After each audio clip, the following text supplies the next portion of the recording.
ISO is the final step of exposure.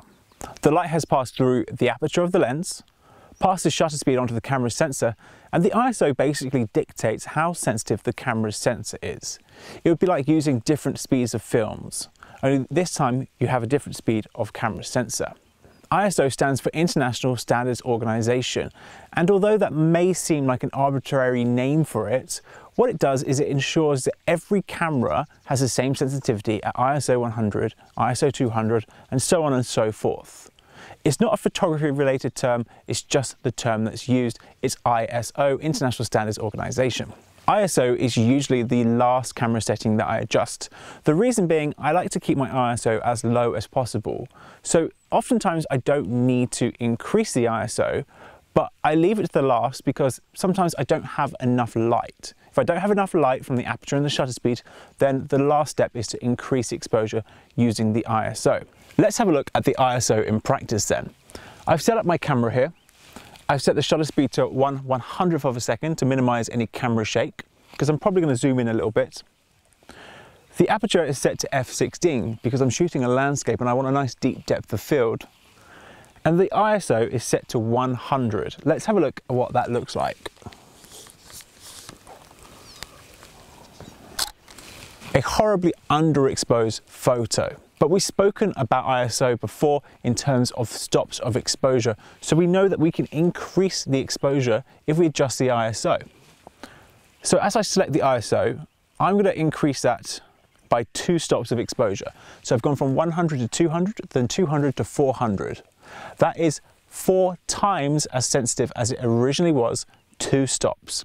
It's really easy to tell with the maths on an ISO because all you have to do is multiply it. If it's 400, that's obviously 4 times 100. 4 times as sensitive, but 2 stops of exposure.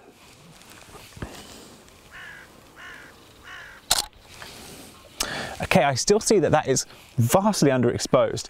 So I'm going to bring up my camera here, and I see here that it's about 3 stops underexposed.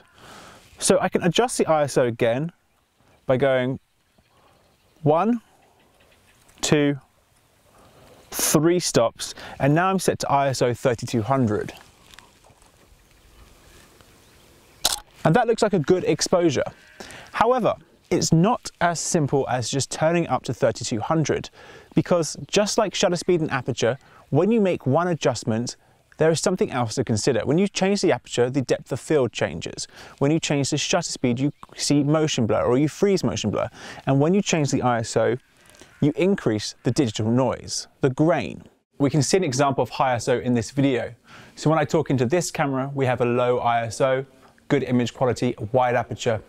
And when I talk to this camera, I believe we're at 1600 ISO, which is much higher and much more noise. You can see the difference as we switch between the 2 cameras. So I have this camera set up on the tripod. What I want to do is show you how the digital noise is going to change. I'm shooting down to the ground here because we have some red, some white, some brown, and some brown, and some brown, and some grey.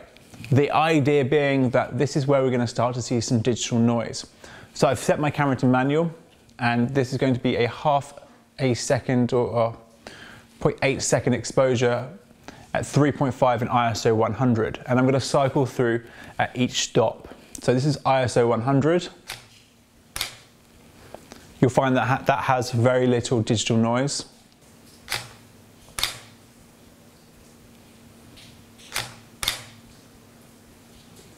This is ISO 400, and each time I'm increasing the shutter speed so that it does not become overexposed. This is ISO 800, 1600, 3200,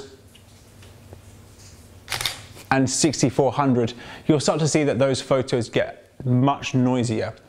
We're providing you with crops of these images too, so you can see into the detail area and you can see where the digital noise is.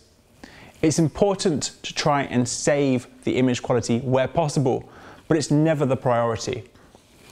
It's far more important to have a good exposure and be able to capture the right shutter speed and right aperture than it is to have a lack of digital noise in your photos, which is why it's always the last step. So the exposure side is self-explanatory. I just wanted to show you that when you increase the ISO, you increase the digital noise too. So how can we mitigate this? Well, there's a couple of things we can do. We could grab a tripod, put this camera on the tripod and change the shutter speed to, let's say, 1/20th of a second. That would allow us to bring the ISO way down. Or without grabbing a tripod, I could change the aperture. So currently I'm on 16 with the aperture. If I go to 11, 8, and then 5.6, that's 3 stops of exposure. Now with 3 stops overexposed, I can turn the ISO down by 3 stops. 1, 2, 3. So now I have an ISO of 400, a lot less sensitive, but a lot less grain. Personally, with new modern cameras these days, they are getting better and better at low light photography. So when you have a high ISO and a new camera, worrying about ISO can sometimes be a thing of the past. I know Sony do an amazing job of high ISO with very minimal noise. Canon unfortunately don't do such a great job, but they're getting better, especially with the more modern high-end full frame cameras. So this is becoming less of a problem. But I would still try to avoid shooting a landscape in daylight as well. I still try to avoid shooting that at 3200 because that is a lot of noise and you just want to try and avoid it. So think about that. When you take a photo, you can increase the sensitivity of the camera's sensor by increasing the ISO. However, you will start to see some digital noise. So just consider this when you're taking photos. Do you want to have more light in your scene? And are you willing to put up with lower image quality as a result? If so, then increase the ISO. That's not a problem. Finally, let's talk about which ISOs you would use when. I would use a low ISO 100-200 when I'm outdoors in good sunlight taking a landscape photograph. Plenty of available light means that I'm not so pushed for light conditions in my camera and I don't need to increase my ISO. 400 to 800 would maybe be when I'm shooting indoors. I would want a wide aperture so I'm getting plenty of light through the lens, whereas here I'd be shooting with a narrow aperture, and then I can just give it a little bit more boost with a higher ISO. Around the 1000-1600 range is when you're shooting in quite low light conditions. So maybe you're shooting outside at dusk or in twilight, early in the day, late at night. Higher ISOs of around 3200, that's good for night photography. If you're doing longer exposures, you still may need to increase your ISO quite significantly. It's also good when you're taking photos of concert photography. You're indoors in very low light situations. A high ISO will help you to get a better exposure. And then 6400, that range and above, you really start to get into the areas of special photography, such as Milky Way photography, where you need as much available light as possible.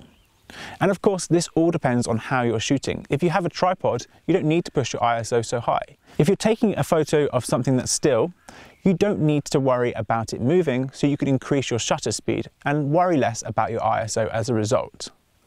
ISO is usually the last step of exposure for me, as I mentioned, because it's much more important for me to either remove motion blur, which I can't fix in post-production, or have a sharp photo by using the right aperture, or a deep depth of field, or maybe I want a very shallow depth of field. Whatever it is, I always prioritize shutter speed or aperture. And that's why on your camera, you'll notice you have an aperture priority mode, a shutter speed priority mode, but no ISO priority. So that's ISO. One thing I will say is I have 2 cameras here, the professional camera and the beginner camera. The ISO on my professional camera will do third stops.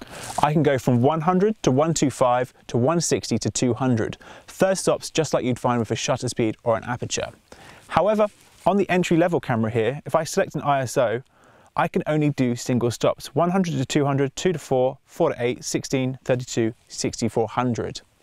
That is a limitation of the camera, and what's more is it's a software limitation, so I really don't see the need for it. And oftentimes the entry-level cameras do not take such good photos at high ISO. But again, it's all about knowing what to prioritize in your photos, and it's very rarely going to be the ISO and image quality. You're much better off making sure you have a sharp photo or you have a still photo than you are with a low noise photo. So that's the ISO. Thank you very much for watching.